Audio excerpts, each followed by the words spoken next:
ദാസേട്ടന്റെ തരങ്കിണി കാസറ്റ്സ് ആദ്യമായിട്ട് ഇങ്ങനെ ഒരു മൈലാഞ്ചി പാട്ടുകൾ എന്ന് പറഞ്ഞിട്ട് ഒരു പാട്ടുകൾ ഇറക്കാൻ തീരുമാനിക്കുമ്പോഴും ദാസേട്ടനും ആദ്യം അപ്രോച്ച് ചെയ്തത് കുട്ടിക്കാനെ തന്നെയാണ്. കാരണം അന്ന് മാപ്പിള പാട്ടുകൾ അത്രയും വലിയൊരു ശേഖരവും കാര്യങ്ങളൊക്കെ ഉള്ളത്. അതെങ്ങനെയായിരുന്നു അതിനൊരു അവസരം ഉണ്ടായത്? പിന്നെ മാപ്പിളപ്പാട്ട് വേറെ എഴുതിയെങ്കിലും കൂടിയിട്ട് കുറേ തരങ്കിണി ആദ്യത്തിൽ കുറച്ച് ചെയ്തിരുന്നു.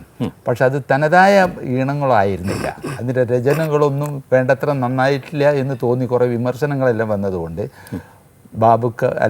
ദാസേട്ടന് മാപ്പിളപ്പാട്ടിൽ അന്ന് അങ്ങനെ മാപ്പിളപ്പാട്ടുകളെ കുറിച്ചിട്ട് ഞാൻ ഇങ്ങനെ അറിയപ്പെടുന്നൊരു അവസരത്തിൽ അദ്ദേഹത്തിൻ്റെ സുഹൃത്ത് തങ്ങളെ എൻ്റെ വീട്ടിലേക്ക് പറഞ്ഞയക്കുകയാണ് ചെയ്തത് ഇത് ചെയ്യാൻ വേണ്ടി. അപ്പോൾ തനതായ കുറേ മാപ്പിളപ്പാട്ടുകൾ ഞാൻ തിരഞ്ഞെടുത്തു. അതിൽ ഞാൻ പാടിയിട്ടുള്ള ആദ്യമായിട്ട് പാടിയിട്ടുള്ള ഒരു താളപ്രധാനമായ പാട്ടുണ്ട്, സംഘൃതപ്പ മകൻ. അത് ഞാൻ 1955 ഞാൻ ആദ്യമായിട്ട് റേഡിയോ സ്റ്റേഷനിൽ പാടിയ പാട്ടാണ്. പിന്നീട് ഞാനത് 1960 HMVക്ക് വേണ്ടി ഗ്രാംഫോൺ റെക്കോർഡിൽ പാടി സംഘൃത.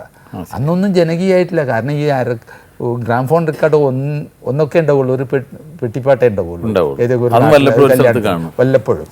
ഇന്നത്തെ പോലെ കാസറ്റ് ഉണ്ടായിരുന്നില്ല, അതുകൊണ്ട് വളരെ ഒന്നും പോപ്പുലറായില്ല. 83 കാസറ്റിൻ്റെ തരംഗം വന്നു. അപ്പോൾ 83 ദാസേട്ടന് എൻ്റെ അടുത്തൊക്കെ പറഞ്ഞയച്ചപ്പോൾ ഈ ഒരു പാട്ട് എൻ്റെ മനസ്സിൽ വന്നു, സംഘൃത. അത് ഞാൻ ദാസേട്ടനോട് പാടിച്ചു. അത് പാടിച്ചതോടുകൂടി ഹിറ്റായി, പോപ്പുലറായി. ലക്ഷക്കണക്കിന് കാസറ്റുകൾ ഇന്നും വിറ്റുപോകുന്നു.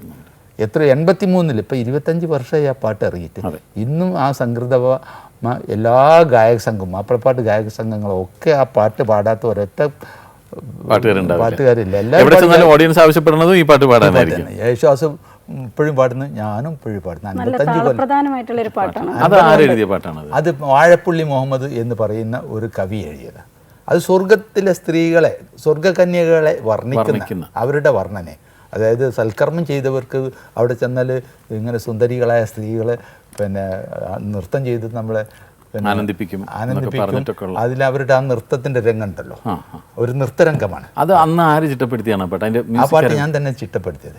മ്യൂസിക്കൊക്കെ ഞാൻ തന്നെ. ഈ തരങ്കിണിയിൽ ആദ്യം എഴുതിയിട്ടുള്ള 13 പാട്ടുകളും ഞാൻ തന്നെ സംഗീതം ചെയ്തിട്ട് ആലപ്പി രംഗനാഥൻ ഓർക്കസ്ട്രേഷൻ നൽകി.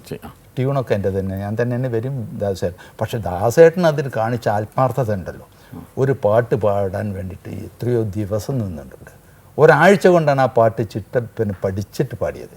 ഒരു പാട്ടിന് 2 ദിവസം എടുത്തിട്ട് ദാസേട്ടൻ ആ പതിപലതിലും അതേമാതിരി സംഘൃതമൊക്കെ പോയി അത്രയധികം ശ്രദ്ധിച്ചിട്ട് അതിൻ്റെ ഓരോ പ്രൊനൗൺസിയേഷനും വളരെ അറബി അക്ഷരങ്ങളൊക്കെ നന്നായിട്ട്